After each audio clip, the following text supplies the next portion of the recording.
నేను 100కు 100% నాకున్న అనుభవంతో చెప్తా ఉన్నా. మనం ఏం పెద్ద గొడవలు బట్టి కొట్టేది లేదు, గడపలు బట్టి తవ్వేది లేదు. పార్టీని పెట్టుకొని ఉంటే చాలు, టార్చ్ లైట్ పెట్టుకొని ఉరికెత్తారు మళ్ళీ మన దగ్గరికి. ఎక్కడికి పోతారా నాయన అని ఆటోమేటిక్గా జరుగుతుంది. ఇవాళ రేపు ప్రజలు మునుపటి లెక్క గొర్రెల లెక్క లేరు. వీళ్ళన్నీ తీసేస్తున్నారు. యాదవుల గొర్రెలు తీసేస్తున్నారు. వాళ్ళు డిపాజిట్ కట్టలు డబ్బులు వాపసిస్తున్నారు. చేప పిల్లలు బంద్ పెట్టిండ్రు, ఫీజు రియంబర్స్మెంట్ బంద్ పెట్టిండ్రు. ఎన్ని రోజులు ఒప్పుకోబడతారు ప్రజలు? వాళ్ళు చూస్తారు, టైం దాకా చూస్తారు. ఉన్నాయన్నీ ఎత్తేసి మేము 1, 2 ఇస్తామని 2, 4 ఇస్తామని నరికి అసలు మోసం తెచ్చినట్టు ఉన్నాయి పీక్ పారైతే ఇదేం అన్యాయం అని చెప్పి తప్పకుండా ఆల్రెడీ ఆలోచన చేస్తున్నారు. ప్రజల్లో తిరుగుబాటు ధోరణి వస్తుంది. డెఫినెట్గా మంచిగా బ్రహ్మాండంగా మళ్ళీ మనమే గవర్నమెంట్కి వస్తాం. ఇప్పుడు జరిగింది దారు ప్రజలకు ఏమైందంటే అక్కడక్కడ ఇప్పుడు వస్తున్న అనుభవాలు కఠినంగా ఉన్నాయి. ఇక చాలనుకుంటారు, మళ్ళీ తప్పిపోయి కూడా కాంగ్రెస్కి ఎదురా బాబు అనేటువంటి అభిప్రాయానికి వస్తారు. కాబట్టి మనకి ఏం ఇబ్బంది లేదు. ఇప్పటిదాకా జరిగింది కూడా బీఆర్ఎస్ విజయగాథనే. ఈ పీరియడ్లో కూడా మనం పనిచేస్తూ ఉండాలా, తోచినంతలో ప్రజలు ఎంబడి ఉండాలా, ప్రజల సమస్యల్లో వాళ్ళు ఎంబడి ఉండి పోరాటం చేయాలా. మీకు ఏదైనా మంచి చెడ్డ అయితే పార్టీ చూసుకుంటుంది, పార్టీ మీకు అండదండగా ఉంటుంది. మీరు ఇంత పెద్ద ఎత్తున లార్జ్ స్కేల్లో మహబూబాబాద్ నుంచి, కొంత మన మేడ్చల్ నుంచి, మన నల్గొండ జిల్లా నుంచి నాయకులందరూ వచ్చినారు. చాలా సంతోషం. ఇక ముందు ఏం చేస్తామంటే వారానికి 1-2 నియోజకవర్గాలు పిలుద్దామనుకుంటున్నాం. మీరు వట్టిగా మధ్యలో దీని రావడం కాకుండా ఇక్కడనే మంచిగా మనకు భోజనశాల కూడా ఉంది. మీకు ముందే వస్తే చెప్పి వస్తే ఏమైందంటే 1000 మంది వచ్చిన బాధ లేకుండా ఇక్కడ మంచిగా భోజనాలు ఏర్పాటు చేస్తాం. మనం కాసేపు మంచిగా మాట్లాడుకోవచ్చు.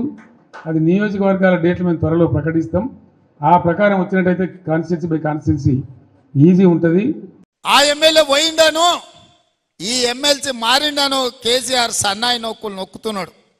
మరి ఇన్నాళ్ళు ఎక్కడ పోయినావు నాయన? మా ఎమ్మెల్యేలను గుంజుకున్నప్పుడు మా కార్యకర్తలు కష్టపడి గెలిపించి అసెంబ్లీకి పంపిస్తే అక్కడి నుంచి అక్కడనే గద్దలాక దండకపోయినప్పుడు ఈ దుఃఖం కనిపించలేదా?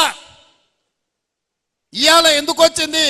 ఎన్నికైన నెల తిరగక ముందే ఈ ప్రభుత్వాన్ని పడగొడతాం, ఈ ప్రభుత్వం పడిపోద్ది అని చెప్పి బీజేపీ వాళ్ళు బీఆర్ఎస్ వాళ్ళు ఒక్కటై కుమ్ముక్కై మన ప్రభుత్వాన్ని పడగొట్టాలని చూసిరు. ఈ ప్రభుత్వం ఉండనే ఉండదు, 3 నెలలు కూడా ఉండనీయమని చెప్పి బీజేపీ వాళ్ళు బీఆర్ఎస్ వాళ్ళు మాట్లాడలేదా? ఇవాళ అక్కడి నుంచి ఈ భూమి మీద బీఆర్ఎస్ఏ ఉండదు, పాతాళానికి పోయిందనే పరిస్థితి వచ్చింది. కాంగ్రెస్ పార్టీ కార్యకర్తలతో పెట్టుకుంటే నీ పార్టీకి పుట్టగతులు ఉండవని నేను ఆయల్లో చెప్పిన. మా కార్యకర్తలు ఉసురు తలిగింది కేసీఆర్ నీకు, వాళ్ళ ఉసురు తలిగి దుమ్ము కొట్టుకపోతావు. నీకు ఇంకా రాజకీయంగా మనుగడ లేదు. ఇప్పటికైనా నువ్వు అర్థం చేసుకొని ఈ తెలంగాణ రాష్ట్రాన్ని సోనియా గాంధీ గారు ఇచ్చిండ్రు, ఈ తెలంగాణ రాష్ట్రాన్ని అభివృద్ధి పదం వైపు నడిపించాలని మేమందరం కష్టపడుతున్నాం. ఇప్పటికైనా తెలంగాణ సమాజానికి క్షమాపణ చెప్పి అభివృద్ధి కోసం కష్టపడుతున్న కాంగ్రెస్కు అడ్డుపడకుండా చేతనైతే సహకరించు, చేత కాకపోతే ఆ ఫామ్ హౌస్లో పడుకొని ఏడువు తప్ప ఇంకా కాళ్ళ కట్టెబెట్టాలని తండ్రి కొడుకులు మామ అల్లుళ్ళు చూస్తున్నారు. పాతకాలం లాగా లేరు మా కార్యకర్తలు. ఎవడైనా ఈ ప్రభుత్వానికి కాళ్ళ కట్టెబెట్టాలని చూస్తే ఈపులు విమానమూతం అవుతాయని చెప్పి నేను ఈ సందర్భంగా చెప్పదలుచుకున్నా. ఆ ఎమ్మెల్యే పోయిండాను, ఈ ఎమ్మెల్సీ మారిండాను, కేసీఆర్ సన్నాయి నొక్కులు నొక్కుతున్నాడు. మరి ఇన్నాళ్ళు ఎక్కడ పోయినావు నాయన? మా ఎమ్మెల్యేలను గుంజుకున్నప్పుడు మా కార్యకర్తలు కష్టపడి గెలిపించి అసెంబ్లీకి పంపిస్తే అక్కడి నుంచి అక్కడనే గద్దలాక దండకపోయినప్పుడు ఈ దుఃఖం కనిపించలేదా? ఇవాళ ఎందుకు వచ్చింది? ఎన్నికైన నెల తిరగక ముందే ఈ ప్రభుత్వాన్ని పడగొడతాం, ఈ ప్రభుత్వం పడిపోద్ది అని చెప్పి బీజేపీ వాళ్ళు బీఆర్ఎస్ వాళ్ళు ఒక్కటై కుమ్ముక్కై మన ప్రభుత్వాన్ని పడగొట్టాలని చూసిరు. ఈ ప్రభుత్వం ఉండనే ఉండదు, 3 నెలలు కూడా ఉండనీయమని చెప్పి బీజేపీ వాళ్ళు బీఆర్ఎస్ వాళ్ళు మాట్లాడలేదా? ఇవాళ అక్కడి నుంచి ఈ భూమి మీద బీఆర్ఎస్ఏ ఉండదు, పాతాళానికి పోయిందనే పరిస్థితి వచ్చింది.